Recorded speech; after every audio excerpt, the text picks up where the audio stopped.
back to another episode of Behind the Veil, where we discuss subjects of high strangeness and things that challenge what we know of reality. I'm your host, Mike Hughes.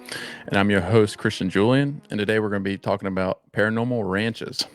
Absolutely. And if there's anybody who knows anything about paranormal ranches and UFOs in the Old West, it is Carl the Crusher, a YouTube sensation who has taken the paranormal realm by storm. Carl embodies the spirit of a modern day Indiana Jones in the world of supernatural. Carl, welcome to the show. And I have a strange feeling this is going to be an awesome conversation tonight.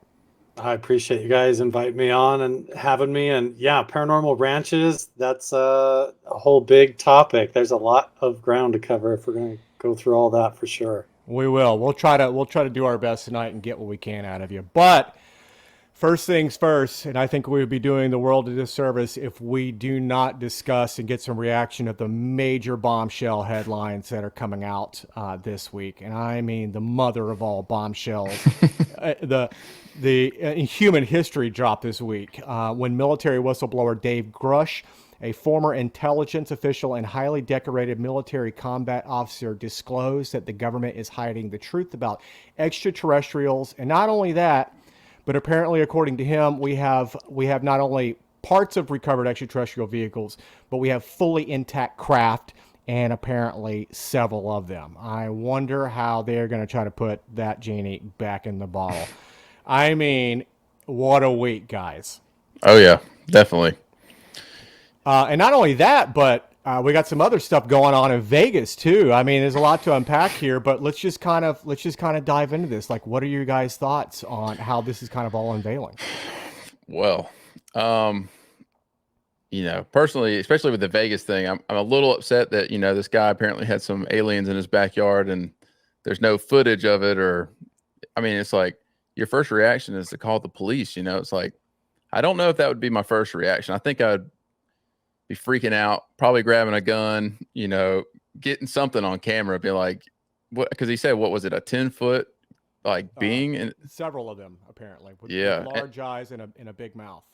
Yeah, and then you have all these footage from people that were on the street, as well as like police officers catching this object falling out of the sky. I mean, it's pretty remarkable. Carl, that's your neck of the woods ish. What do you think about that? So pretty much right when that happened, I got contacted by some people that were involved and around it. I almost got the scoop on it a little while ago, but I wasn't in a position where I could run down and do that. I was already on my way up to Vernal to do a bunch of work and film around Skinwalker Ranch and go to the headquarters there. And it was totally in the opposite direction from where I was going. So I kind of missed out on going down and jumping on that whole story in Vegas right away. But there was kind of a contact that I have that works. I won't really say where he works or what he does, but he's in and around the Nevada area. There's a lot of different test sites and areas around there. And he works at one of those. And anyway, he has contacts that work in the Metro Police Department that saw all these reports coming in and came across their desk, and they saw and know the police officers that were there that reported to the scene. And so a lot of that was coming in pretty fresh right when it happened across my phone. And I was getting all kinds of notifications and took a couple phone calls. I did record one interview when I got the initial kind of rundown of what happened, but there was just too much confidential stuff in there for me to put it out right away. And totally so much of it was hearsay. So I kind of just waited to see what would happen, but it's been pretty fascinating. I do know that the stuff that I can confirm is that from what I initially saw, there is more footage that did come out since then. I saw stuff this morning that's come out that I didn't see originally. And that leads me to believe that there's even more body cam footage and maybe even footage of these things that were in the backyard, whatever they were. That would be absolutely incredible. It's not normal for Metro PD or any involved units to step in and install 360 security cameras off property to try and keep an eye on the property. And they may have put even cameras on the property. The only other time I would think they would do that is if they were trying to set up like drug dealers or something. But there's so much other weird stuff around it with the body cam footage and the police reports that it's kind of a cumulative thing. But one thing that I will have to say is that when it comes to the UFO reports and this whistleblower and even the stuff in Vegas, when it comes to like George Knapp and kind of Jeremy Corbell, there's a little bit of an echo chamber of people that still revolve around this next generation of people coming off of the Bigelow team that are always kind of jump on these stories and seem to be lurking around in the back shadows, whether it's Lou Elizondo or something like that. There's one aspect of that little group that is all interconnected that always jumps in as first on the scene. So it's hard to know if they're kind of cherry picking and pushing these particular people and stories out because there's like a bigger story or agenda going on, or it's like a slow agenda release, or what that all has to do. But we do know that when they're releasing information about like UFOs, they wouldn't be doing that unless it comes in tow with there's a multiple reasons why you would do that. It's a whistleblower, but they're allowing that at a certain level to happen. You know, they're allowing like, okay, we're going to let him talk, right? Yeah, and he did get approval to talk from the DOD. I know there was some backlash on that, but he did get approval. Right, which I would think that would mean that it's just as likely that we have some pretty wild breakthroughs in some advanced technology or things that we've had for a while that are getting to the point where it's getting really hard to hide, and so they don't have a choice. It's one or the other, so they're kind of deciding how they're going to handle it. But it's strange that the serendipitous timing of this incident down in Vegas and George Knapp's boom right there on the scene, all of it's kind of like, what's going on here? Yeah. So I would just caution everybody to maybe keep an eye on what the left hand's doing and not get too distracted by the magician waving over here. You know what I mean? That was actually well put. Well put. Go ahead, Christian. Well, yeah, I mean, just kind of like you were saying, as these as Grouch came out with his information, you know, there was this whole Biden scandal that was kind of blowing up, and that's been completely overlooked. And not to get like political or anything, but you know, it is kind of interesting how those tend to go hand in hand, you know, and it's like, oh, don't pay attention to this. We want you to go look at this, you know, alien kind of thing. So yeah, I kind of see what you're meaning about that. And what do you hear on the news right now? You don't hear anything about Biden. It's all about UFOs. And it's almost like that first story didn't gain enough attention. So now we have things falling out of the sky. Hey, I'm glad we're talking about UFOs on the news because I'm sick of politics. I'd rather hear about UFOs. So if they're that's true. I'm cool with that. Yeah, I think we just have to keep in mind that, like, you know, they do love to pop smoke and use these kinds of stories to hide behind. And so make sure and use, you know, laser vision, catch the big story and what they're releasing, take it for the disclosure and for what it's worth, and do your own fact checking on who it is and who the people are involving and coaching these people that are coming out and all that. But also, you know, look through all of that and see what's going on the other side, like what you said, Christian. And there's probably other things going on in the back pocket they don't want you to see too. Definitely. Yeah, and you know that it's, I mean, this is nothing new for them as far as a cover-up goes, because clearly there's a cover-up going on. People in government are acknowledging that, and they've had half a century, if not longer, of knowing how to cover this stuff. And that's exactly how it works. It's like jingling the keys and saying, hey, look at this over here, not look at what the left hand is doing. So it really is interesting. I think, I mean, obviously, you know, when Rush came out, I mean, that was one of the most pinnacle points in human history, if you ask me, because I mean, that was a high level ranking and former intelligence officer. And I mean, this guy was somebody who was trusted enough to hand the president their morning briefings, security briefings. And so this isn't some random guy who, you know, former military vet and comes out and says, hey, I see strange things and know some stuff.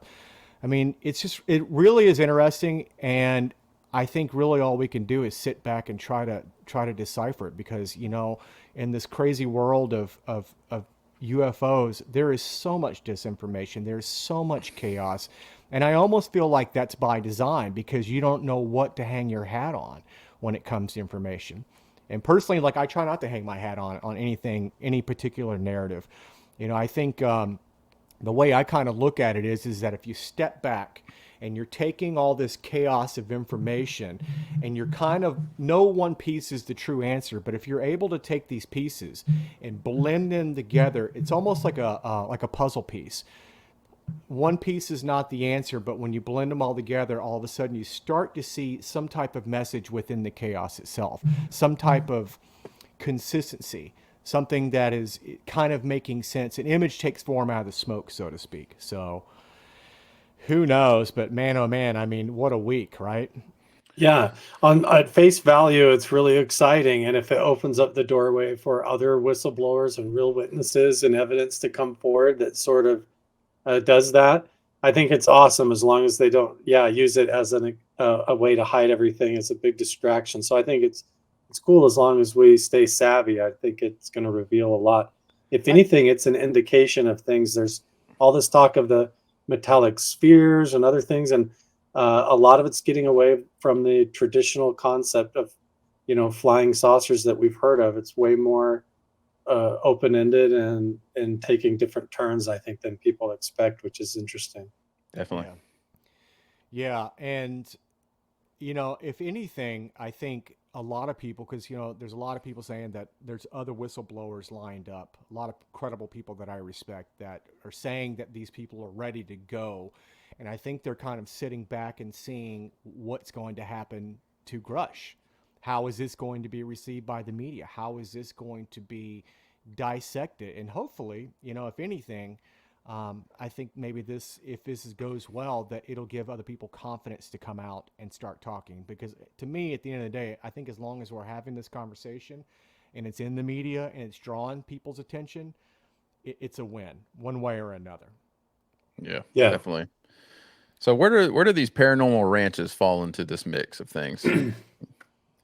I think it's fascinating because the ranches seem to be particular focal points that when you trace back through the history, you see these same strange groups showing up at these properties doing the same kind of research. And when you look into who those individuals were and where they were going and what they were involved in at the time, you start to see this interconnected story that expands. And everybody pretty much knows about Skinwalker Ranch and it being a focal point for Bigelow's team, and how it goes all back into all the stories that everybody's heard and read in the books that came out from that era.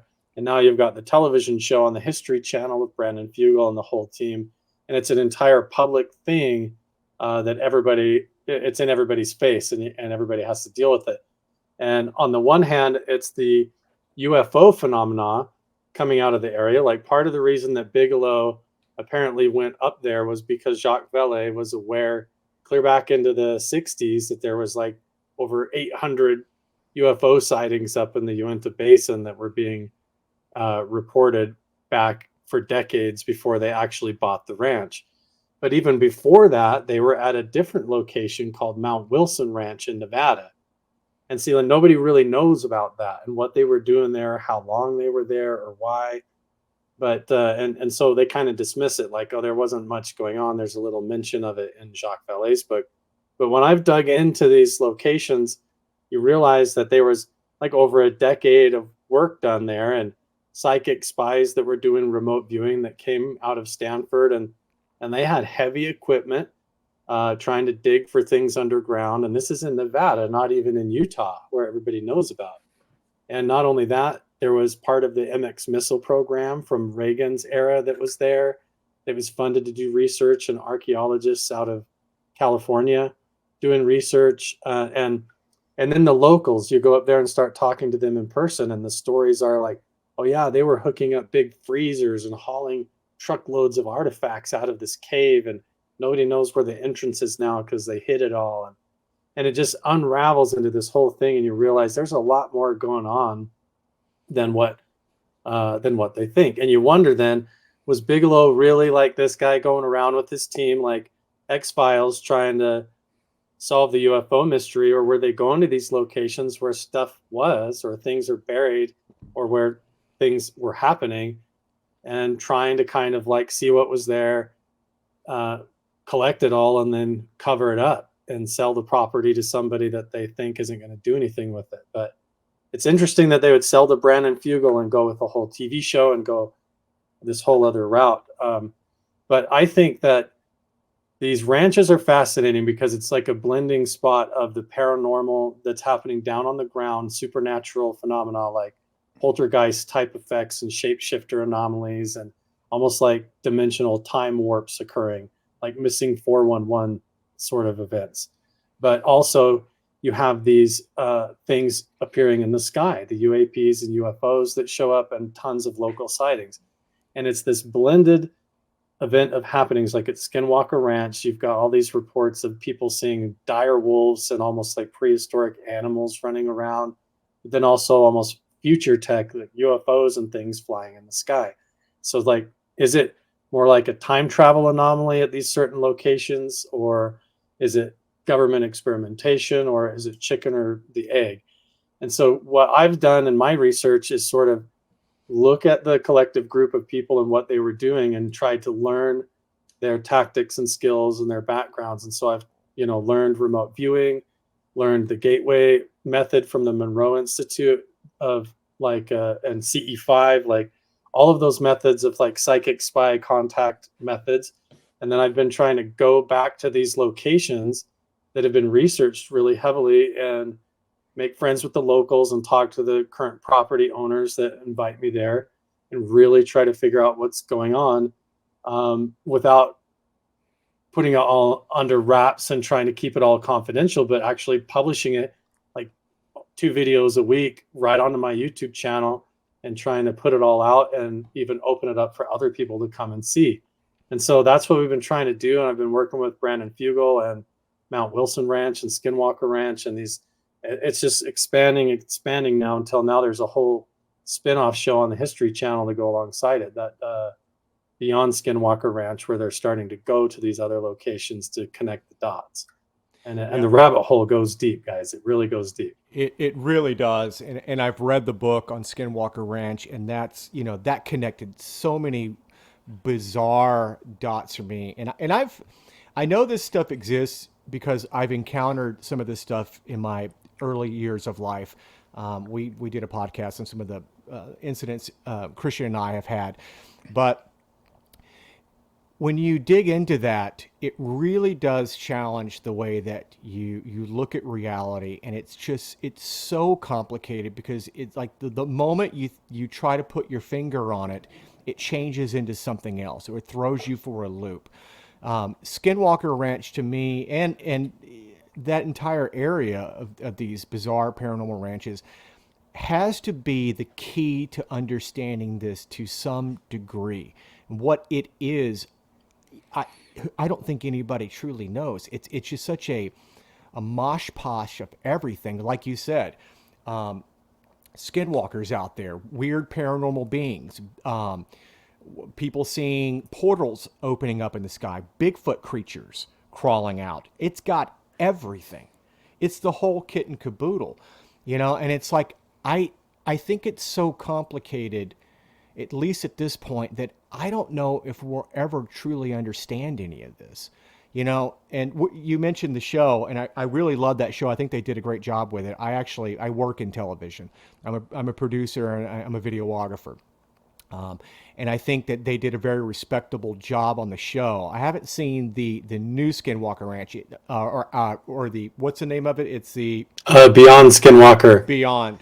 It looked a little bit more, at least from the trailer, it looked a little bit more reality showish. I haven't actually seen one of the shows yet, but what do you think? You've had a pretty good connection with these guys. How a lot of people may bash it because it's a reality show.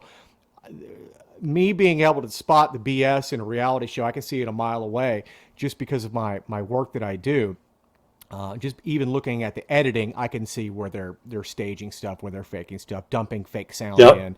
But I think they did a great job with the show. And like, for anybody out there that would criticize Skinwalker Ranch because it's a reality show, how, being that you have connections with these people, how would you categorize that show in as far as them presenting it in a realistic manner?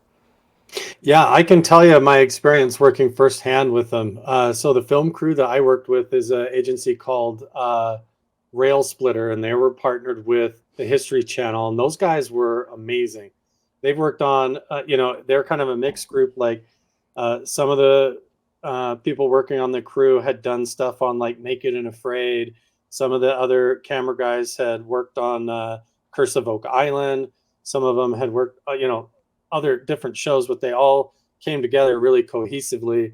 And right out of the gates, this is my personal experience working in both places with Skinwalker Ranch, and when they came to Mount Wilson Ranch and filmed with us in January. And that episode's coming out next week on Tuesday, June 13th. But I know exactly what you're talking about. The whole idea of how they prepackage it and script it and all that, and none of that happened. And I even insisted in the contract going in that if Jeff and I noticed that they were trying to tell us what lines to say, tell us how to phrase things, make us call things that they weren't, or any of that, that we were going to evict them off the property and the deal was done. And that it was essential to the historical provenance of the location as a historical place in the saloon that they were not hoaxing anything. So I'm not going to say names, but I was researching another place a few years ago that also has a show.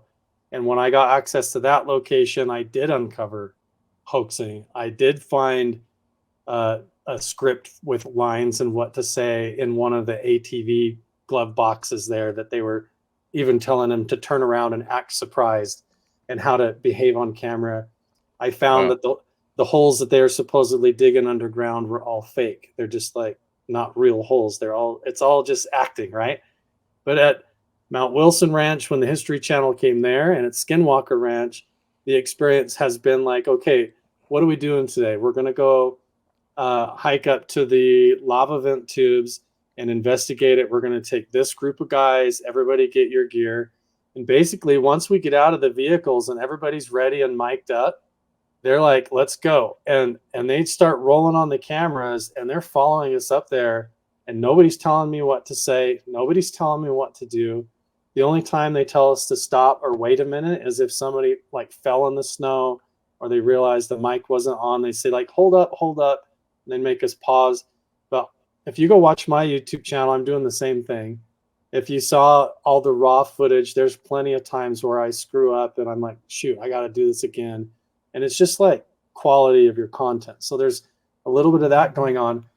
The only time anything was ever staged was when we'd go back and like get a drone shot, like it'd come back and be like, okay, let's go back over here. We'll drive up the road and we'll fly the drone over the convoy of trucks and we'll do that. But when things are actually happening, when we're actually gathering evidence and doing the research, I mean, there was no faking it. I mean, I know for a fact they had to edit a ton of stuff out of the episode that's coming out next Tuesday because there was just no planning for the stuff that happened. I think they're going to put stuff in the bonus episode, but there was whole crazy stuff that occurred down in the meadow, and it just didn't even make it into the final edit. There just wasn't any time for it. So, but yeah, none of it was fake from my experience. Just some of those establishing shots afterwards where you got, okay, let's get the tire going through the mud or something. That's kind of cool. And so we'd set up and do that, but that's about it. So with your experiences there, you don't feel like it's like a tourist thing. You actually believe that there's some activity going on there. Yeah. I mean, I've personally seen, and people can believe this or not, but I've been standing right in the saloon talking to Jeff and looked over his shoulder and seen what looked like a man that was partially see-through walk past the doorway like he was on his way to go in the mine and mine for gold, like a pioneer dressed guy with tan colored pants and a white long sleeve shirt and a hat and beard. And then you go in there and there's just nobody in the room. I mean, I've seen stuff like that myself. Doing the meditation and the remote viewing stuff that I do when I go up to Mount Wilson, I've had bizarre, like recurring dream experiences and out of body type travel experiences, like I'm astral projecting or get caught in a vision type thing, vivid lucid dreams. Yeah. and then coming home and having weird things happen at home for a few days when I come back. But at Skinwalker Ranch is the different. hitchhiker effect, right? Yeah, As yeah. they call it. Which I think is different than what people expect. I think the hitchhiker thing is a little different. They expect it to be like The Conjuring or something out of a movie, but it's more, it's a lot of psychological, strange psychokinesis, electrical stuff that happens around you, and weird coincidences that pop up all the time. Yeah, You know, I've actually had some of that happen in my life. I had an entity, or you could call it a hitchhiker effect, that followed me around for years.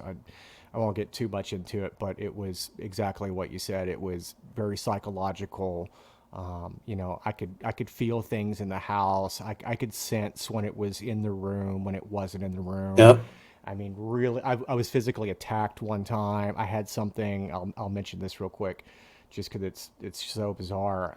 I remember laying in bed one time, and I felt something. It was early in the morning, probably like 4 or 5 in the morning, and I felt something jump up on the bed. And my dogs, whenever my wife at the time would go to work in the morning, she'd let the dogs out of their crate, and sometimes they would jump up on the bed and come up and start licking you, doing their dog thing. And I kind of braced myself, because I was like, oh, here comes one of the dogs. And all of a sudden, I felt a creature run across the bed, a small creature, and it ran right up to my chest. And when it hit me, I felt like somebody dropped a 800-pound beanbag on my body. Paralyzed. I was completely paralyzed, and I could not breathe. It's like somebody gut punched me, knocked the air out of me, but it didn't physically hurt, so to speak. But it felt like I literally got punched in the gut. I could not breathe at all, and my natural reaction was to say, God help me.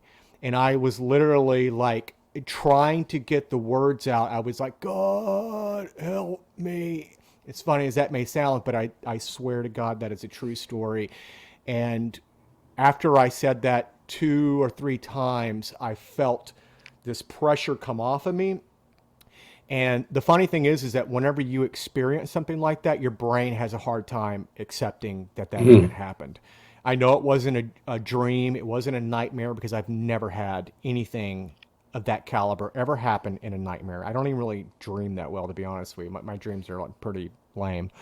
But this was very real. It was physical, and I just literally went right back to sleep after a minute, because my brain was not accepting the fact that even happened. But anyways, I do know the hitchhiker stuff, and it is very bizarre. How pivotal do you think, or how critical do you think, Brandon Fugel is invested in this, and how important is he just to this whole crazy paranormal bizarre ranch connection, to understanding any of this? Just real quick, can y'all explain to me like exactly who that is and like kind of what he does? Brandon Fugel. Yeah. Yeah, but before I jump into Brandon, Mike, first of all, thanks for sharing that story, because honestly, I've had that happen too. And I think people are afraid of the sleep paralysis stories. And when those incidents happen, they don't know how to put it into context, or it is just like a terrifying, traumatic thing. Yeah. I've had stuff like that happen. It's happened. I mean, people have talked about sleep paralysis for hundreds of years. Yeah. See, I've dealt with people who've dealt with this are going to know what I'm talking about when I say this, but I've had the man in the hat show up all the time since I was a kid. And I've had to learn through working with Native American elders and teachers that man in the hat has a name, and he's Eotoy, and he's been doing this forever. And there's stuff like that you learn along the way, that you can either take it for real or not. Or if it's just an understanding of how to fathom what you're going through within yourself. It doesn't matter to me, but it's given me the tools to where when I've experienced those events, the sleep paralysis or the things coming up, like I open my eyes and my body's stuck, or I feel like I'm being pulled into some gravity well or something like that. A lot of times I've learned through my meditation and training to use those as like launching points, where almost like it's someone showing up to pull me out of body to take me somewhere to go. And I've learned how to transition those terrifying experiences into these like powerful, like vibrational moments where I feel myself detach from almost this physical plane of reality.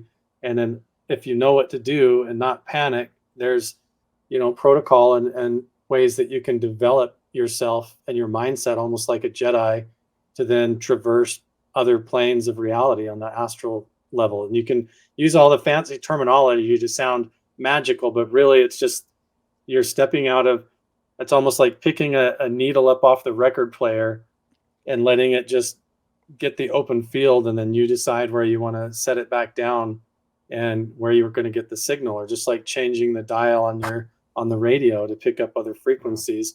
You can train to do that. And I've learned that those scary experiences are kind of gateways or doorways if you learn how to harness that fear and energy in a direction. But I just wanted to mention that because I think that story is like really cool and something I've experienced a lot too. Thank you. Yeah, I haven't really shared that with a lot of people, and I'm an open book. I have no secrets, and I want people. I want to be able to share moments like that, and I want to be able to express what I went through, because one thing I realize is that whenever you share stories like this, there's always somebody else out there who's experienced something very similar to you. Right here, you have experienced the very same thing. So when people are able to hear people be vulnerable and discuss these very traumatic type things that have happened, it also gives validation. Hearing your story, hearing other people's story, it gives me a perspective and somewhat of an understanding of, like, I know that happened, but it's so weird when you have something like that happen and you think that you're alone.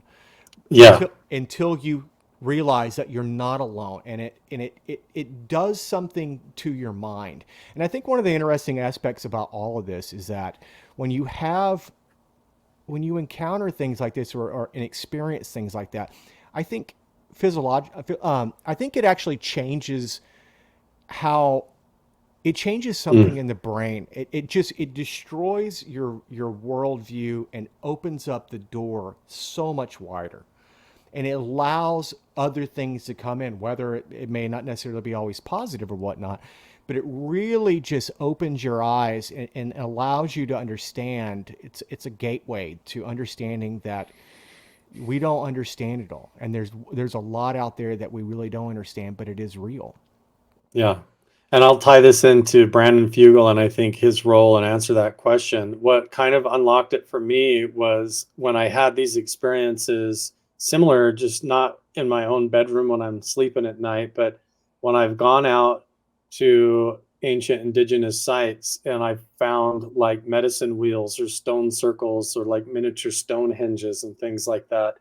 And I've sat in front of petroglyph sites in ancient locations, and done meditations and just been curious about them.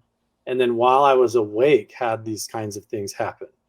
Like suddenly been meditating, and then just like almost you would have a sleep paralysis incident, suddenly you're somewhere else or encountering communication with something. I don't know how else to describe it, but you know what I'm talking about, right? Yeah. But these events happen when you're awake or at night at these locations, and then you start to wonder what's going on. Like, is there something with these ranches or these spots or ley lines or energetic hotspots where the electromagnetic field of the earth is amplified because of the geology or something buried underground that creates these anomalies? And they've maybe always been there. And indigenous people were drawn to these places because in their time, they were more in tune with nature. They're following the migration of animals and the stars and the earth. They're not all distracted by their phones and their 9 to 5 jobs and everything. They are part of nature at that time frame. We're talking thousands of years. Like at Mount Wilson Ranch, we just found pottery there 2 weeks ago that's basket maker culture, and they stopped making those baskets like in 400 500 AD and go back to like 1200 BC, time of the woolly mammoth. They've been doing this forever. And there's stone circles there at Mount Wilson. There's a stone spiral on top of the mesa at Skinwalker Ranch, and petroglyphs there. And all of these stories tell the same story in all of these locations, that there's something special about these spots that either indigenous people were drawn to in order to amplify their magic or their shamanistic experiences, or the indigenous people were going there and their rituals and the collective consciousness for thousands of years imprinting in these locations opens these doorways. Because whichever way you slice it, like at Skinwalker Ranch and at Mount Wilson Ranch and other locations, the rituals that the indigenous people were doing there were to interface with the cosmos and the stars in the sky and the rotation of the Big Dipper, and to open portals and to travel through time and to contact the deities, which isn't that much different than like what I'm doing with Chris Bartell and my friends when we go up to the caves at Mount Wilson Ranch and the Medicine Wheels and meditate and try to do the same thing. And so you've got Brandon Fugel now at Skinwalker Ranch, and he has the funds and the finances to where it's not his main thing. He's not live or die. He doesn't have to come up with lies and hoaxes to keep his business running. It doesn't matter, but he really wants to know. That's been my experience. This is a guy that will call me at 3 a.m. while he's eating a bowl of cereal because he just came across something and he's excited about it, and he feels a lot like a guy just like me who just happens to own the ranch and really wants to know, and he's really trying to learn. But he obviously has a lot of people circling around him that are going to, try to use you like a useful idiot to fill you with ideas or agendas. And he's got that big platform to try and persuade people one way or another. So he's got a lot on his plate. But at the end of the day, all of the people that I know working at the ranch, I don't know Travis Taylor real well. He's kind of brought in and had that kind of surprise twist with his working with the government and stuff secretly. But everybody else there, they all have families and friends and live there in the community and work there. And they've become like family to me. And they're like super honest people, like brothers and stuff. So, I mean, I think Brandon knows that and has their best interest in line. And that's why you see them. He's coming up with like the insiders page and all these other opportunities for them, even outside the TV show, to be able to try and do this as their main thing. Because like when Caleb's done with the TV show, he has to go back and be a policeman, and they all have like their day jobs and everything that they go to as well. So it's a lot. I think Brandon's doing a really good job and has a lot on his plate, and takes a lot of criticism for it. It's not easy. I think the amount of time he spends actually on the ranch is way less than he wishes that he could. But, he's a major financial mogul in the real estate empire in Utah and across this region. And so he spends probably, I'd say 80% of his focus on that. But yeah. And it's just not Skinwalker Ranch. I mean, it's that whole Uinta Basin that seems to have activity. Maybe, do you think that maybe that's the focal point? Because people only think like, oh, it only happens on that ranch, but that's not true. It's geographically speaking, it's that whole area is a hotbed, right? Yeah. The stories that go up into like Dark Canyon and Dry Fork and all of that, they go all the way up there. And the team off of the television show, I've been on multiple trips up there and go up there with Caleb all the time. And we go with people from the reservation, Native American elders and guides, and they take us onto the reservation and out to explore stuff connected. But we've gone clear up to the top of the mountains and gone into caves climbing around because we're following the aquifer systems and how they flow down to see if that has something to do with it. A lot of it. But yeah, the stories in the area up there are the whole community, the whole range of the area, all the way up the canyon. And when you go back like into the 60s, when all the UFO sightings and weird red lasers were appearing, like moving across the valleys and stuff back then, you go up there and start trying to map those out, and it's like the whole basin all the way up to the mountain range all the way down. And you've got 9 Mile Canyon down to the south, and then Dinosaur National Monument up to the north. And you realize that this phenomena, especially in ancient times, seems like it was very active and widespread all over the place. Yeah, Yeah. I mean, it's definitely something that didn't just appear right before the television show. I mean, this is something that's obviously been around since the dawn of humanity, and I really I really wonder how well the natives have been able to retain a lot of knowledge on that land, because obviously they got the shit end of the stick on having their history erased. But do you think that they have been able to document and actually understand and preserve their history in that area well? Unfortunately, I would say no. In fact, the current problem is really, really upsetting and a struggle. And part of what I'm doing with trying to help the Native American groups and people that I'm working with, not only is it something that they feel like they're losing and is getting pulled away from them slowly as generations go by, but also they have a really bad missing persons and missing children's problem that's turning up all over the place. Uh, that's a real issue that is not getting a lot of attention.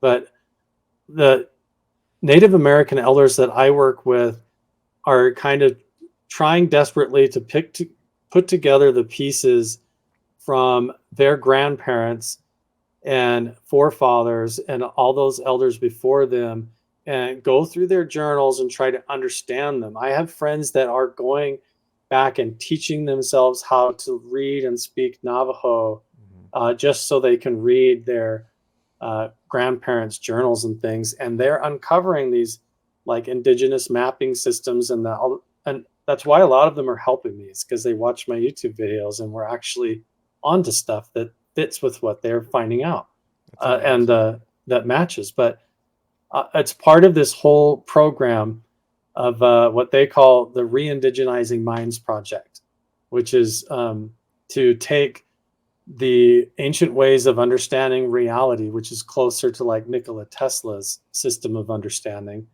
and applying that to reconnecting with the earth and the indigenous ways of seeing things, and how all the system works together. And it's a huge process, but a lot of them are worried that it's getting stripped away. And I think that's what, in good and bad, because it's the white man that came in and kicked them all off the lands, mixed them up, kidnapped a lot of them, and put them into slavery. That's one of the ugly secrets. Is a lot of people think that African Americans were brought over, black people, and made slaves, but like 60 to 80% of the slavery that went on here was Native Americans that were rounded up and made to work too. Yeah. And their cultures were wiped out. The mound building cultures were wiped out. A lot of these things were lost. And so they're really also trying to reconnect with it. And that's why, on the one hand, it's like ugly, but on the other hand, there's a lot of healing going on, because they realize if we don't all start talking, if the Navajo don't start talking to the Utes and get over the past and the bloodshed, all of this is going to get lost. And so, I mean, that's kind of a big answer to your question, but there's a real effort right now to get over everybody's differences and try to talk tribe to tribe and even to white people to help restore some of these lost things before they're completely gone. But that's, I think, a big reason why Brandon's important, and why, because that's a delicate thing. People are so afraid to touch the Native American stuff. They're so afraid they're going to get criticized or called a racist, or like you're culturally appropriating. That has not been my experience. Everybody's been really amazing to me. Yeah, that's awesome, dude. Thanks so much for sharing that. I mean, I didn't even know there was like stuff like that even going on between those kind of groups. I didn't know there was even like conflict. Yeah, I mean, it goes back. I mean, when the Mormon pioneers moved into Utah, there was already kidnapping and slave trading and different things that was going on between the tribes. And in Utah, there was a white guy named Rubidoux, and then Chief Wakara of the Ute tribe, and they would go down to the borders of Lake Powell, and they were kidnapping kids from the Navajo along the borders of New Mexico and Arizona, bringing them back up to Provo and the valley up there where Salt Lake is, and even up to Vernal in that area.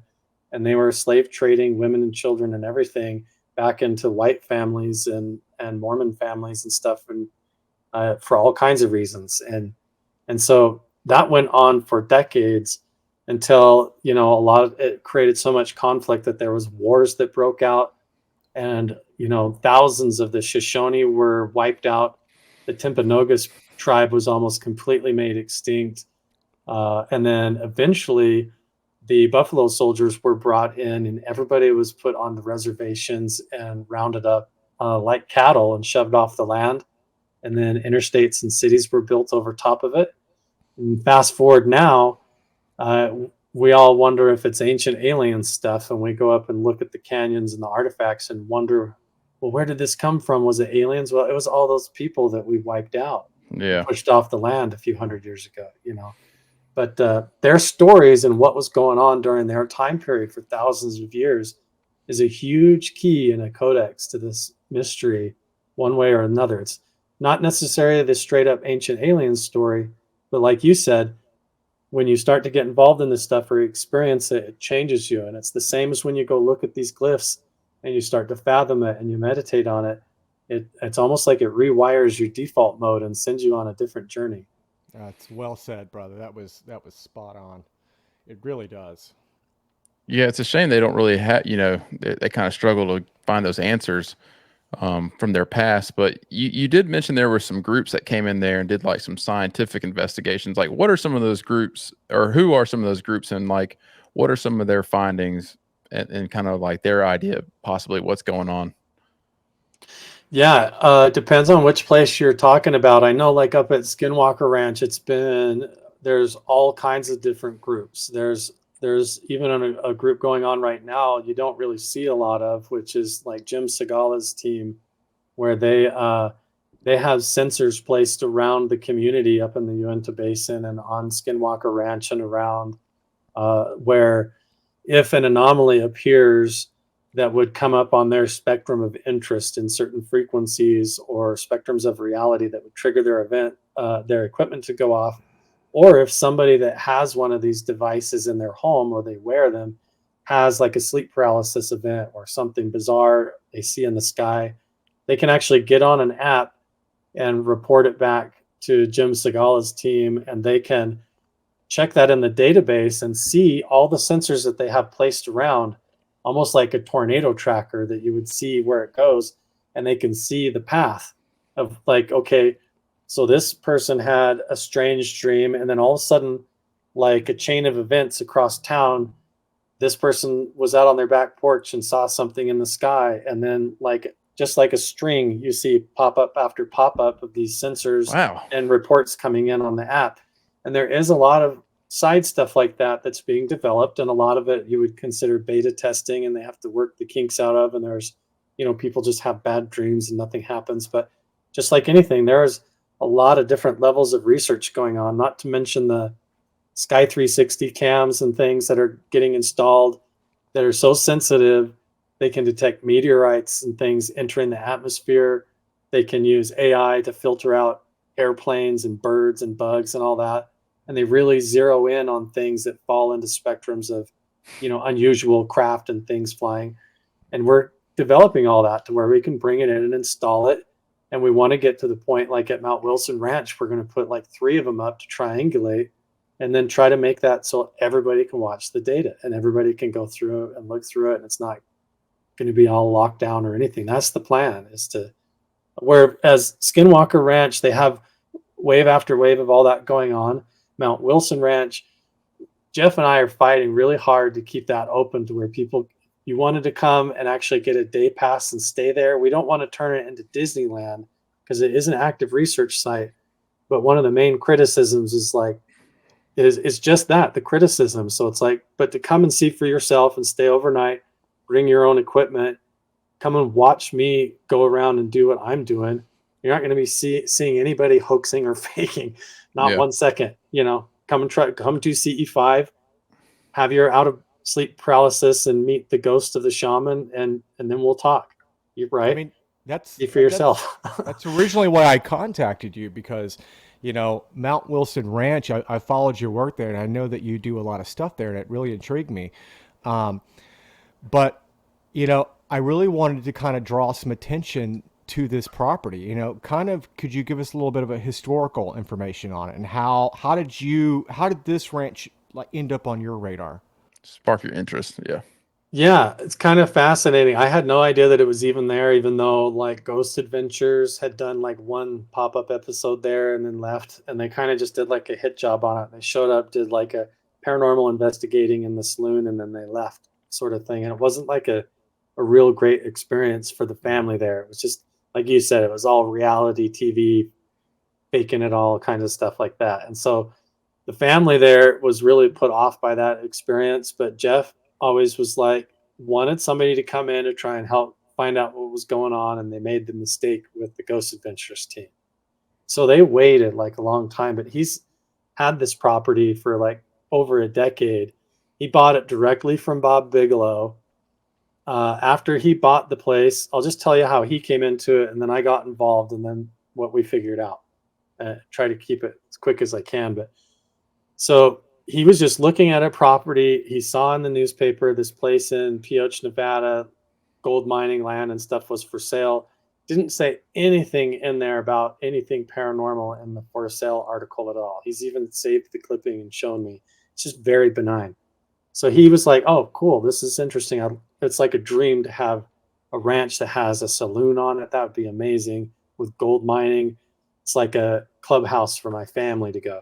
So he contacted, didn't know it was Bob Bigelow, ended up meeting him and buying the ranch. And Bigelow actually floated the loan for Jeff for him and specifically wanted Jeff to buy it, which is interesting. And Jeff successfully bought the property and then started talking to Bigelow through the purchasing. And Bigelow told him some of the experiences that he had that were paranormal. And then the people around the property, as soon as he bought it, started popping up. The caretaker that was living there started telling him stories about how the MX missile program had been coming up there and were surveying the place. And then archaeologists came in and were hauling truckloads. And then these scientists came in and they were shining lasers and lights and playing sound and everything, like Close Encounters of the Third Kind stuff. And there's all these stories coming out. All the locals are telling Jeff, like aliens appearing in their bedroom, like a tall one with two little ones and talking to them. And everybody in the town having all these stories. And Jeff just buys the place and starts hearing all this. And then a Rockefeller shows up with his girlfriend and says, asks him, wants to stay at the ranch and asks Jeff to take him to see the portal. And Jeff's like, what portal? What are you talking about? You don't know? Yeah. So then he starts piecing together all the stuff about Skinwalker Ranch starts coming out. Bigelow is the owner there. Jeff starts, realizing maybe that Bigelow owned this place because it was connected. Then sure enough, there's a book by Jacques Vallée. I can't remember the title of it, but it's his book, Volume 4.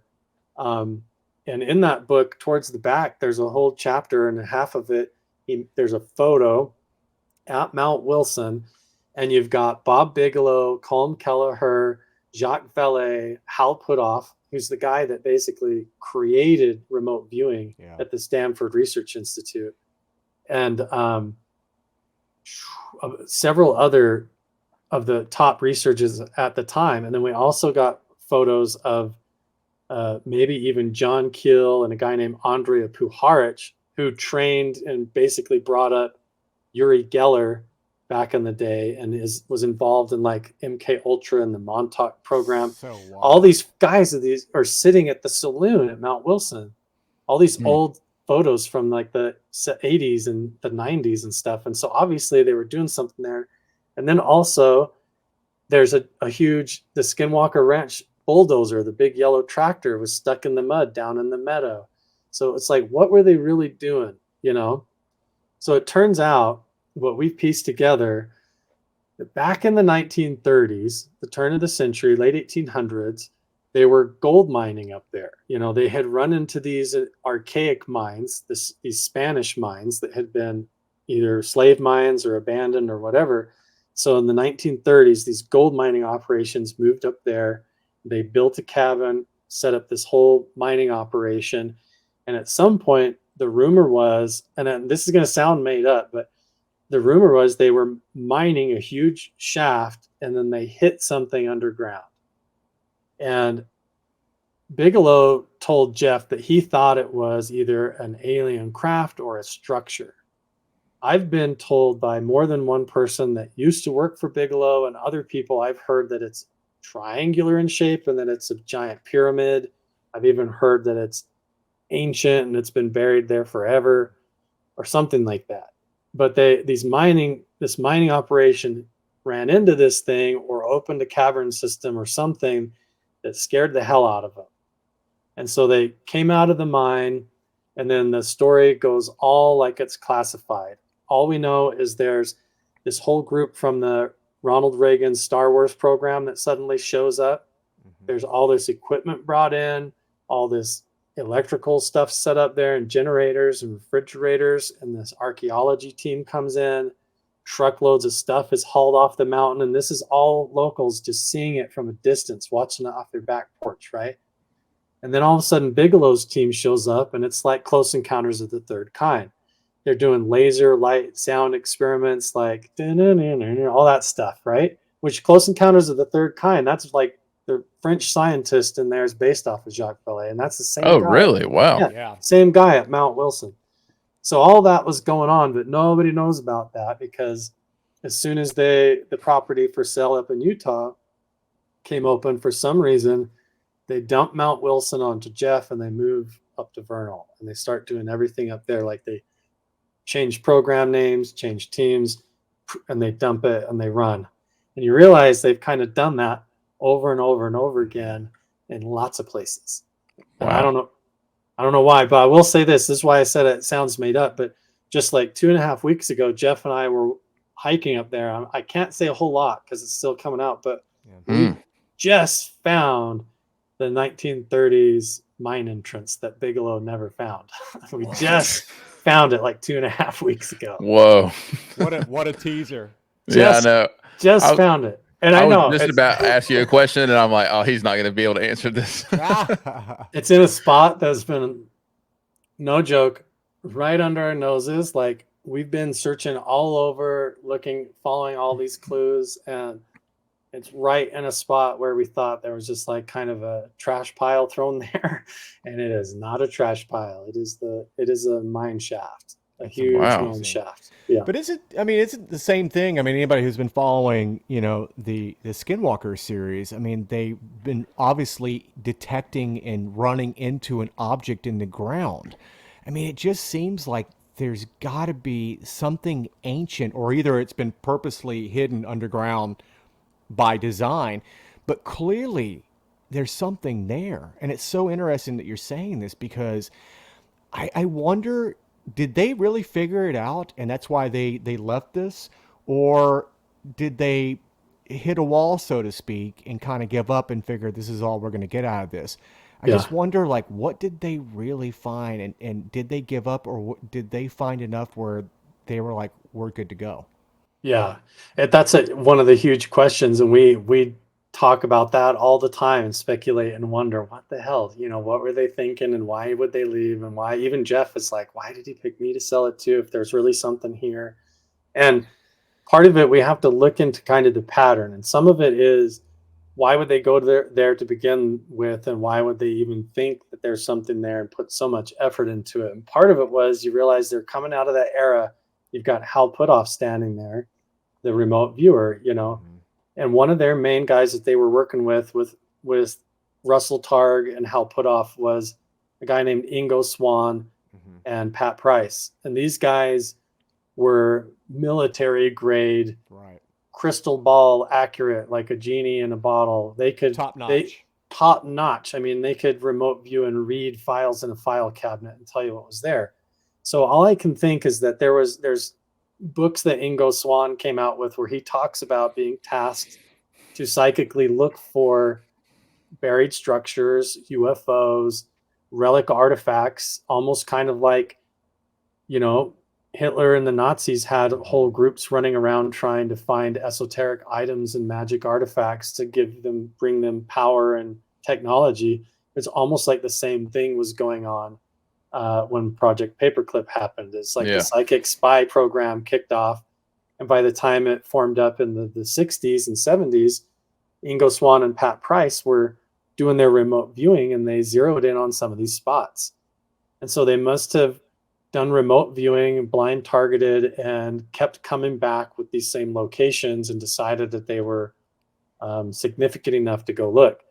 The other thing is that they were going off of records that they had access to because of their government contracts. Maybe they knew about the mine shaft from the 1930s. The Rockefeller showing up indicates that there's Rockefeller involvement. We've found Knights of Pythias ritual ceremonial sword on the ranch. I remember that. I was blown away when I saw that. I was like, what is that? Oh my God. It's like a Masonic initiation sword, but it's for kind of a different group that's like a parallel group to the Masons. And I was about to say, okay. One of the heads of the Knights of Pythias was a Rockefeller. And sometimes when they're a head of a whole faction or very important, they would get buried at a special spiritual spot to them or a ceremonial location with their sword. So there could be a Rockefeller buried up there. We still need to open the sword and see what's on the blade. I have an archaeologist actually coming next week to meet us there, and we're going to look at it and see. But the Rockefellers there, the part of the lodge being rebuilt and stuff like that, they say Howard Hughes was involved in. And then Bigelow showing up and his connection to all of it. It's just, I mean, it almost seems like there's just inside groups that have these files shuffle around, and they know where some of these spots are, and they keep going back to look for stuff. That's what I think. Yeah. It's hard to know, but I think that they were using the psychic program, and then they were blind targeting off of some of these historical incident records. Yeah. And when they would get the two that kind of matched up, then it was worth it to them to go look. And that's what I think they were doing. But why they would ditch it and leave, it's one of two things. Either they were in the business of like covering it all up, or they were in the business of playing a shell game just to make a lot of money. That's possible. You know, they take a story and go sit there and pretend like they're working while they get a government contract off of it. Or the third option is there. What do you do when you find a 500-foot, 200,000-year-old pyramid buried 500 feet underground, and you're just, it's a small ragtag team. Yeah. You've got hundreds of cases coming in. You just kind of pick and choose your battles, and you run with the ones you can run with. And maybe that was going on, but I don't know. It's awful strange.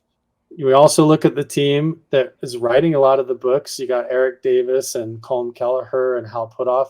Before they were doing remote viewing and stuff involved with Skinwalker Ranch, these guys were all laser physicists that were trying to do using lasers and technology to implant false experiences into people's minds too. And so like Montauk Project style experiments and human experiments and on people back in those unethical days. So you have to wonder if part of what they were doing was, energy weapons testing programs and stuff alongside of everything too. So you see how it's a mixed bag? It's like, it's like a Rubik's Cube. Depending on which way you pick it up, you're going to see a different puzzle. Yeah, it's that old saying, the more you dig into it, the less you know. I mean, it is the epitome of the definition of the rabbit hole. I mean, it's just so bizarre. But when you dig into all this stuff, clearly something's going on. Historically, it's been going on. It's just so mind blowing. And for me, it's like if anybody was actually paying attention to this, I don't know how this would not be on your number one priority list in this world, because it's so intriguing. It's so mind blowing, and there's validity to it. What it is, that's a different story, but it's so compelling. And, I just can't even wrap my mind around it, because there's so many elements around it, and you just don't know what it is. There's spiritual aspects to it. There's alien aspects to it. There's portals. I mean, it's everything. And archaeology, ancient history, ancient artifacts. It's just like, it's like they threw everything in, including the kitchen sink at it, Yeah, and I think it comes down to when you have to push back from the table and not get too hyper focused on one individual aspect of it. And I Yeah. think that's why it's fascinating to look at. When you step away from it, you realize there's something more. Like you start using words like quantum time travel loops and wormholes and portals, and we start, when I'm up there at Skinwalker Ranch headquarters, sitting there, you would think that we're talking a lot about like practical evidence in geology, but half of the conversation we're talking about human consciousness and awareness and perceptions and the spectrums of reality and parallel realities and the Mandela effect, and how you can notice if there's something fundamentally rewriting perceptions or rewriting the coding of reality right underneath you, where you set things down and turn around and it can just go bloop and like rewrite the fabric of a different subset. Yeah. So you turn around and the object is moved and things can mess with you. You push away from it a little bit and you wonder, like, are we in a simulation, or is our reality can our perceptions and awareness be hijacked so easily? And it can come across very alien or supernatural, or that's how it affects us and how we perceive it because of our subconscious fears and things come out when we see and experience things we can't explain. That fills in the gaps, or whatever's doing this knows that and plays upon those aspects. Almost like if it can read your mind and it knows what's coming, it's almost like procedurally generating the next steps ahead of you. It's already won the chess game before you even move the next piece. So while you're operating 2D chess, it's up here at 3D kind of laughing at you. That's what it feels like. That's what the experience is like. But when you step back from it and begin to fathom paradoxes and quantum realities and time loops, and how you can even do that to yourself with when you start playing with telepathy and remote viewing and things, you start to realize that some of this phenomena and these locations and these ranches, more than they involve disclosure with UFOs, are more to do with this understanding that we have a fundamental misunderstanding of how reality works and what we are as humans.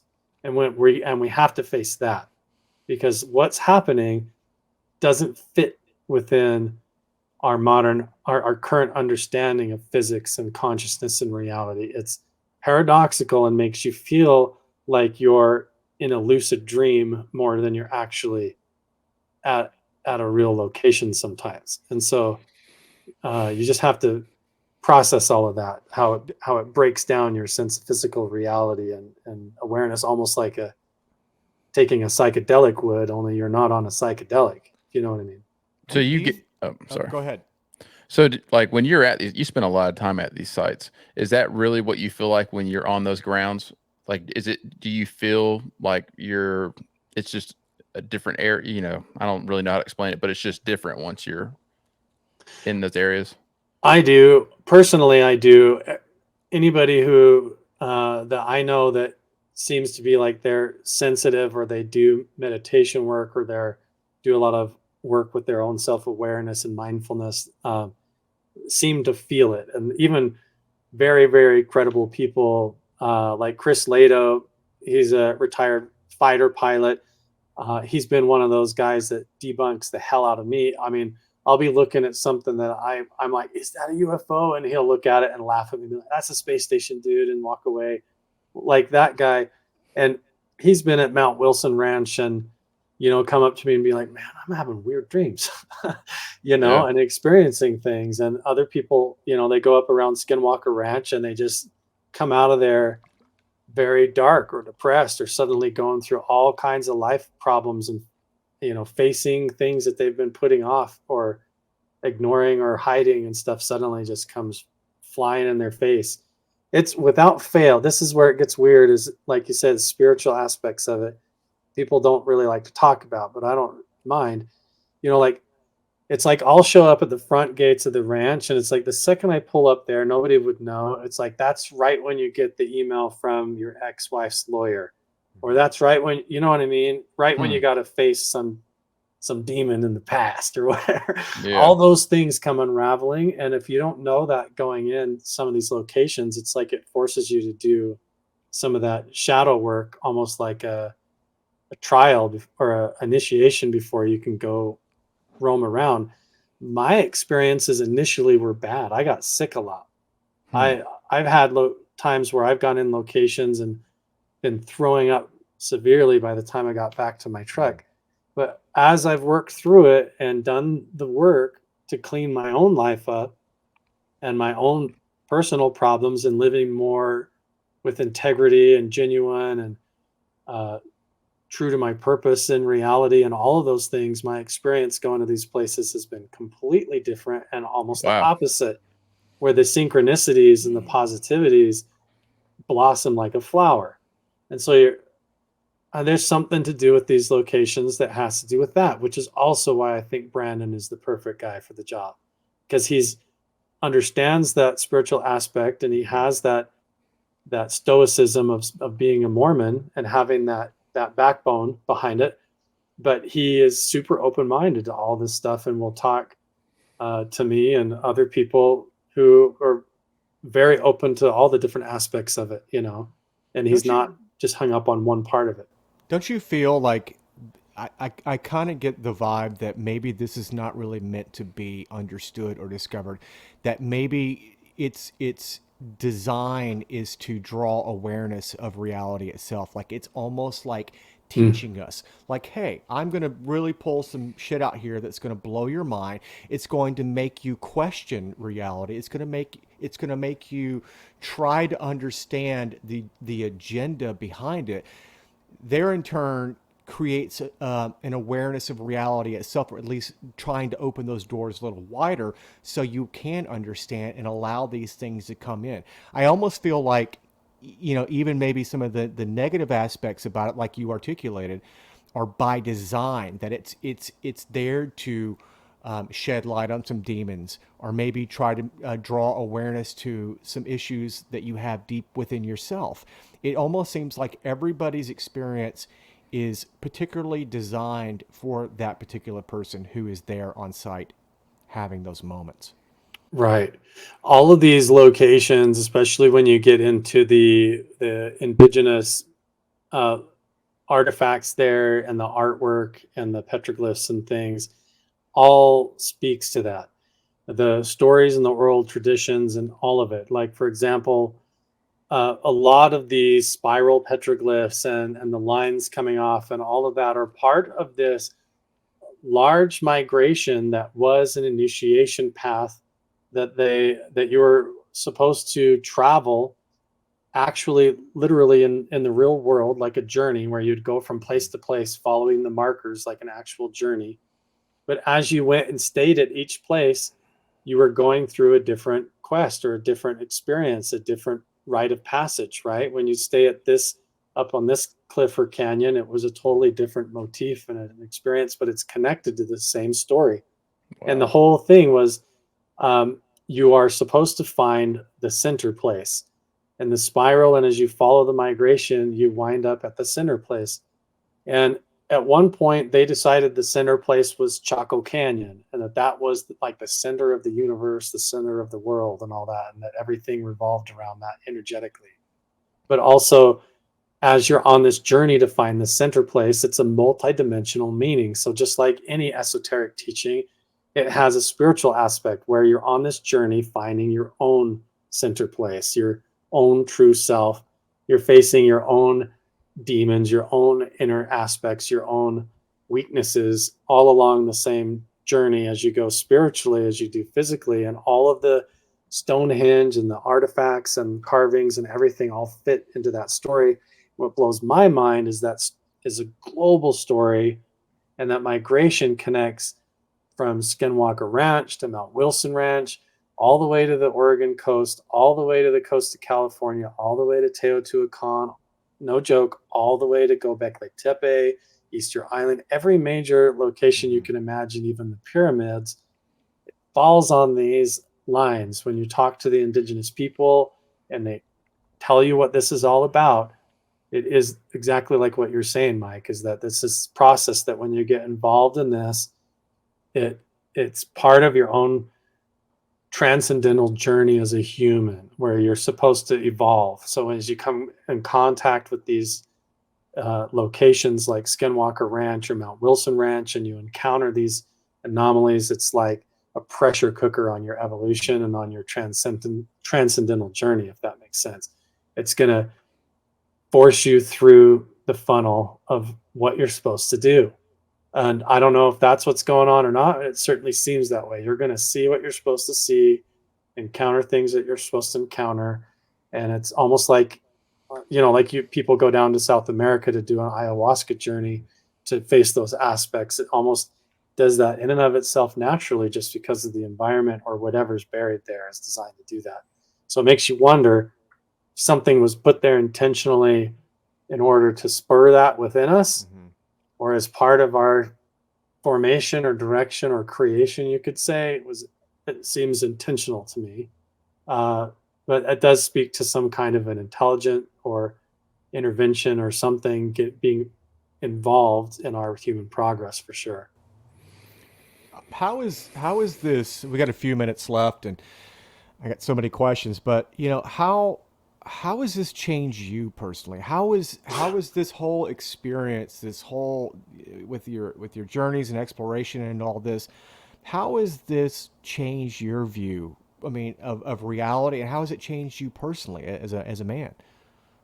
100%. I mean, drastically. I was at my worst when I snapped out of it and started down this path and started learning like meditation and going on hikes to these locations. In the beginning, I was so lost. I was like 400 pounds. I was overweight, depressed. I mean, I had a great family and a life going on, but as far as like looking at myself in the mirror and understanding who I was as a person, or even seeing myself, I was lost, And Yeah. as far as having any kind of real spiritual depth or understanding of like all those experiences of my youth growing up with sleep paralysis and all of that, was all stuff that I buried because of my upbringing in religion. I was raised Mormon like Brandon Fugel, but it gave me a whole kind of terrifying mindset around all of this. I was scared of it, I didn't want to deal with it. It was all just like, it was either demons or nightmares. I didn't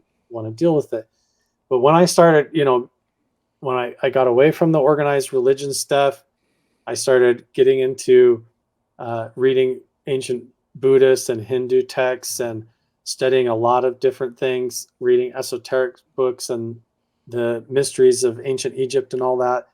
And it has completely changed my life, to where when I started applying that into my own mindfulness and studying it all, I started going out and looking for these places in the real world around me to connect with them and to feel it in my own life, just like monks would go up into the mountain and sit in a cave to meditate and to be alone. I found myself on the same migration, whether I liked it or not, on my way to find the center place. And I lost like 175 pounds. I completely changed my entire career, went through a whole divorce, sold my house, moved, completely changed my life all the way around. And now I work from home and just do this full time. I just go out to these places, talk to people, I film it and document it, try to tell the story, try to understand it, try to help translate it to other people. And the more I immerse myself in it, it's just like we're talking about, the more it pushes me through that funnel. And even the last trip up there, it's like, I know when I'm going up to Skinwalker Ranch, it's days of preparation. I'm burning sage, doing meditation, cleansing myself, sorting out all my finances, getting everything that I can. And then even still, without fail, there's just things will pop up, and you just have to have your hands on the wheel, and you have to have your feet on the ground and know what you're signing up for. And you almost kind of have to have that sick attitude, like you want it, like I'm here for this reason. I want to, if I'm supposed to come out the other side of a funnel, let's get it on, let's go. Right. So I'm kind of not afraid. Let's go for it. Well, that's awesome, man. Definitely changes your priorities, that's for sure. I mean, that's pretty much a carbon copy of my life, my friend. And being passionate about trying to understand this, there's no way when you spend some time trying to understand this phenomenon, looking into it, that there's no way it that you can stay the same person. You just can't. It changes your priorities. It's actually made me a better man at the end of the day, because it really made me really question what is really important in my life. What things in this world what am I going to spend, what am I going to give my attention span to in this reality? Am I going to waste my time focused on mindless things and bitching and bickering about shit that I can never change? Or am I going to focus on things that I feel like is really going to unlock some mysteries, and not only that, unlock mysteries within inside my own self, my own consciousness, Mhm. develop my personal attributes. I don't think there's really, like I said, a way to go unscathed to a degree once you really you kind of dig into this. Yeah, it's going to propel you down that path. I think as you once you see it, it can't be unseen. Almost like if you're like I use this analogy all the time. They used to have those visual things that just look like static. I can't remember what you call them, but you look at them, they just look like a poster made of static. But once you adjust your vision and your perception Mm-hmm. and way of seeing it, suddenly, almost like a hologram, three-dimensionally, this image will pop out and you can see what was there. And you just have to adjust your focus.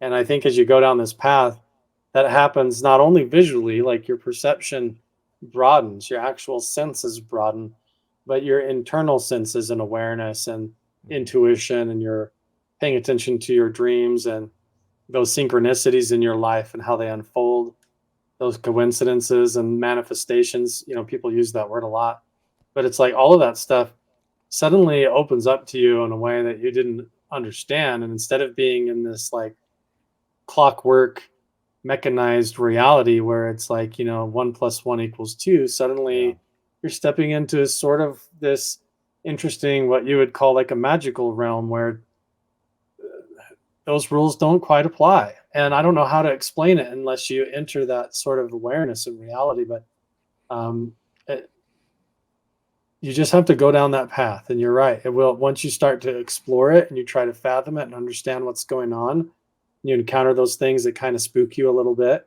and you have to deal with it. It changes you and it broadens those horizons, just like anything. It forces you to stand up on your own legs. And I think that's a big part of what this is all about and what it's doing. I think Powerful stuff.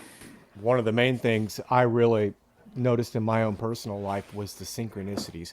My partner and I, we just laugh sometimes because I've learned to recognize them, and it's it's never been anything negative. It's just weird blessings, like blessings come in disguise. I had these weird things. If all of a sudden I'm financially strapped, maybe one week, all of a something weird will come into play where I'm benefited financially. Or if there was something that I really wanted to do, but felt like there was a challenge to it. All of a sudden, I'm getting a weird phone call where someone's opening a door for that ability for me to have access to whatever it is I'm doing. I just find it incredible, and I think everybody has these type of moments. I don't know. I don't think a lot of people are really aware of it. I don't think they really pay attention to that and connect the dots. But, I've always said that there is some type of divine power that has guided me through this life and puts me where I need to go through these amazing synchronicities. I mean, it really is. It's like I said, it can sometimes be kind of comical because I'm just like, of course this is happening. Why wouldn't it happen? You know? Yeah, it's fascinating when you start to pay attention to it and then how the connections can piece together and how far apart and the time span can, like you said, it's like it always comes with that awareness where you look back in hindsight and there's that laugh, that sense of humor where you, ha, like you would have never Right. ever guessed or seen this coming. But at the same time, you're like, I already knew there it is again. Yeah. Yeah, and when you share them with other people, that's when it gets really interesting. When you start to get around this stuff, the owner of Mount Wilson, Jeff McBurney, he'll call me sometimes on the phone, and it is almost like he's reading my mind. Like I will be in my office, and out of all the books back on my shelves, I'll be looking at something on a particular page, and he will call me and be like, "You know what I was thinking about?" Yeah. And it's right what I was looking at in the book, and Happens it's to me all the weirdest time. stuff because he So was just weird. yeah, it's because he's up at that ranch, and it's like he's turned on in that theta waves up there, whatever, and he's like Ingo Swan. He's hit 90% remote viewing accuracy. So he's just thinking about calling me, and it's like he can almost daydream what I'm reading in the book. Yeah. And weird stuff like that starts to unfold, and it does become kind of magical. It can be spooky, and if things are out of whack, and if people around you are going through drama, it can feel like a circus if you're not ready. But when you go down the path, if you're ready and you have a sense of humor about the circus, then it's all been good for me. Even the scary stuff and what I would normally classify, or a lot of people would classify as things they do not want to have happen to them, Yeah. have all turned out in the end to push me or put a fire under my butt to push me forward, to get me to overcome what I need to overcome, or to take the next step to become who I need to be. And that's been the case every time. If I don't either get afraid, or if I don't become too fragile and just hide from it, Yeah, we just got a few minutes left, but is there anything that's really happened out there that's really super profound that you haven't really touched base on, like any type of like encounters or moments that you're just like, this was incredible? I think just overall, I think probably the most profound, I would say just the most profound stuff is more like the personal connected things, when I'll have like a reoccurring dreams, or like my father will show up in a particular visionary experience. Those have been more impactful and profound. I think what is the most like tangible has just been the abrupt surprise, actual, like seeing what you would call a bodily apparition, or like glancing over and seeing someone standing there and then stepping back, like you hear the stories about people seeing a ghost, but it's different when you actually see one. I Yeah. don't know how to say it, but those experiences are really validating to me.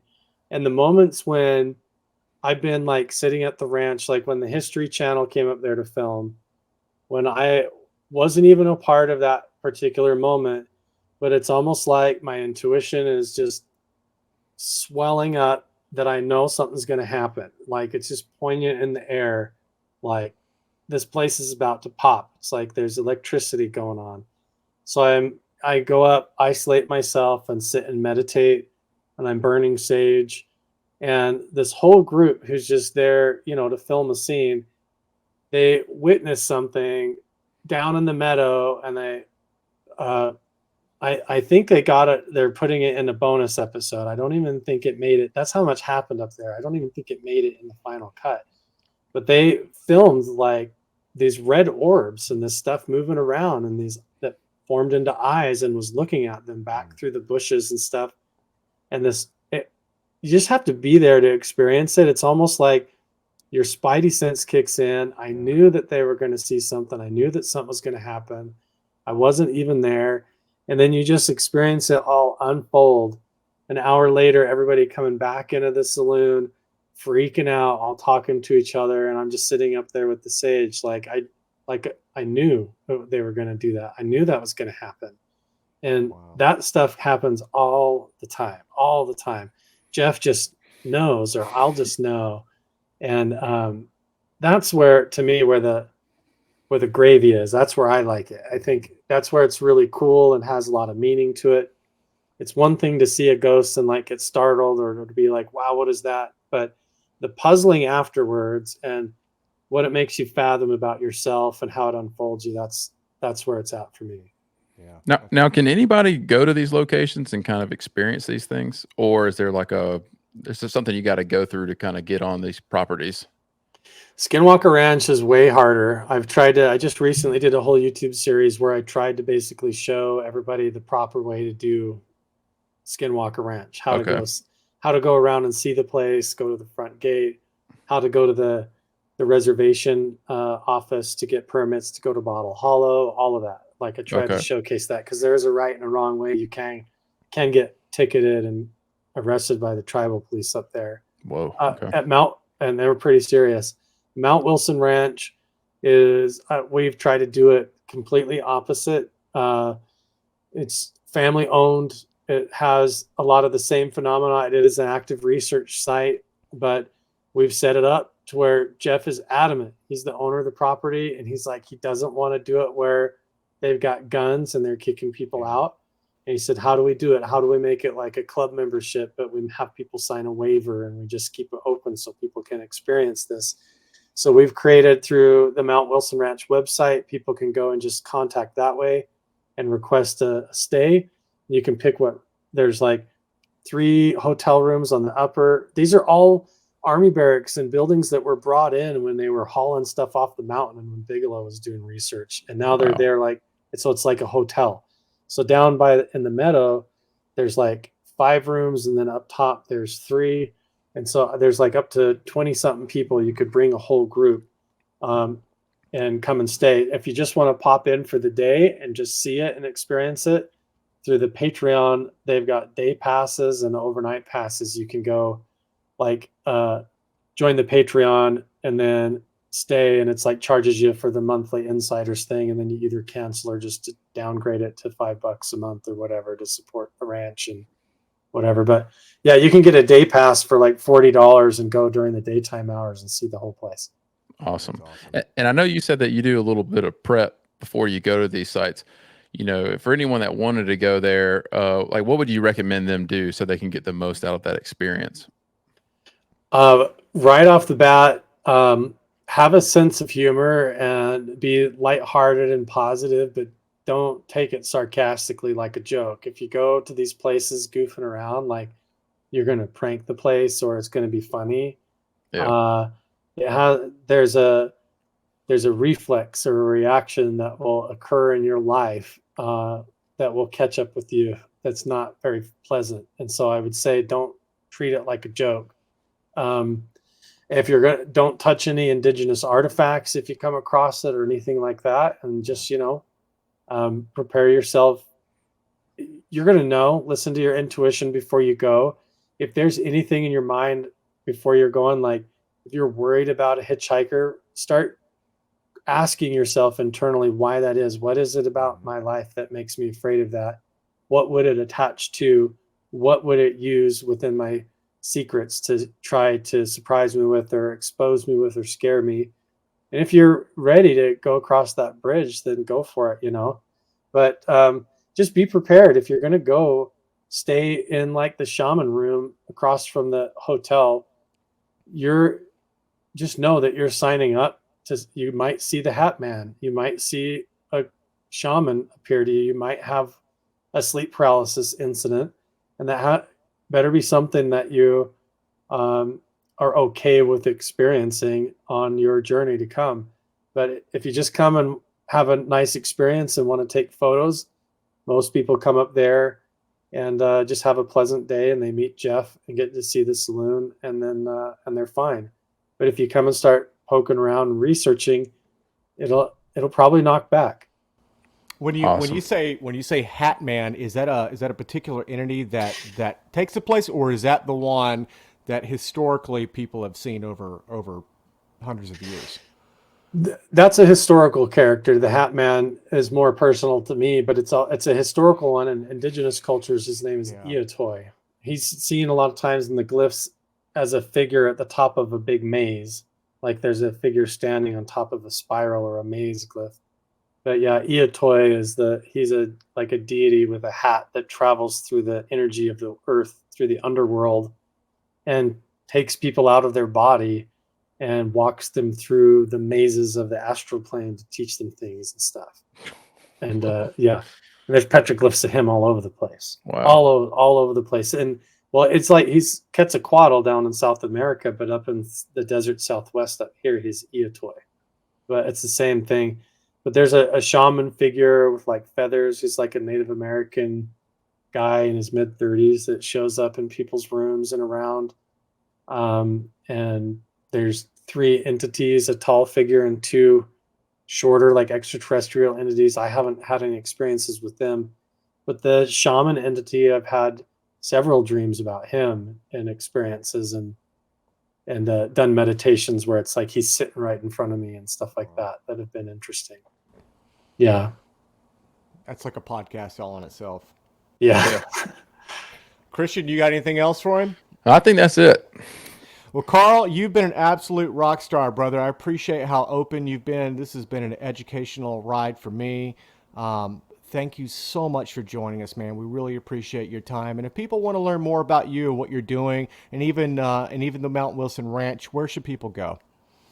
On all of my YouTube videos, if you go to Carl Crusher, down in the description box, I have either my website, carlcrusher.com, or my link tree. Carl Crusher is just a nickname I came up with, like Ric Flair, Dwayne The Rock Johnson. So it's like sticking in people's heads, But my real last name is Andresen, and it's like impossible for people to remember or spell. So I just came up with that. But yeah, my kids thought it was cool.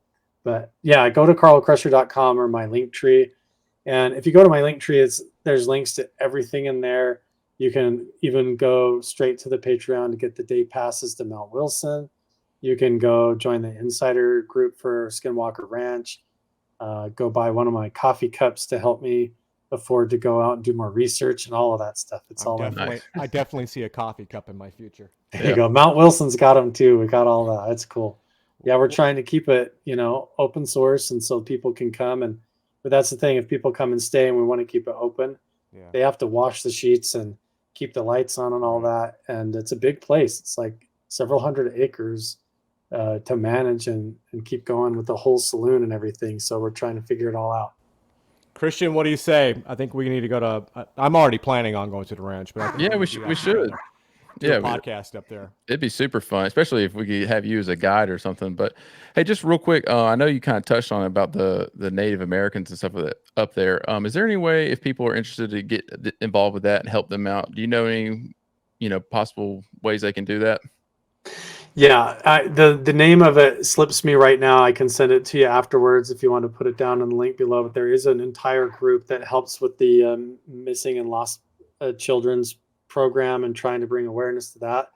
And then also the group, the Re-Indigenizing Minds project that Roger and Colleen have, where they're working with the University of New Mexico, and they're mapping together this whole system where the spirals, the petroglyphs, and these indigenous artifacts are part of this whole migration to find the center place. And that's an actual thing with real latitude and longitudinal maps that pieces this all together, and they're working on all that too. So yeah, I'll make sure and put that all together, and we're going to be doing interviews with them and trying to bring all that forward too. Nice. Awesome. Thank you. Yep, and I recommend to everybody out there give Carl a good follow, because you're going to learn a lot, and the guy does some really amazing work. And with that, we appreciate you, brother, and hope to have you on for, God knows, we could pick a million other different topics, man. So hope to have you on in the near future, my friend. I appreciate it. It's been a pleasure, and yeah, anytime, let me know. Awesome. Right. Thank you. And with that, guys, thanks so much for listening, and until next time. Later.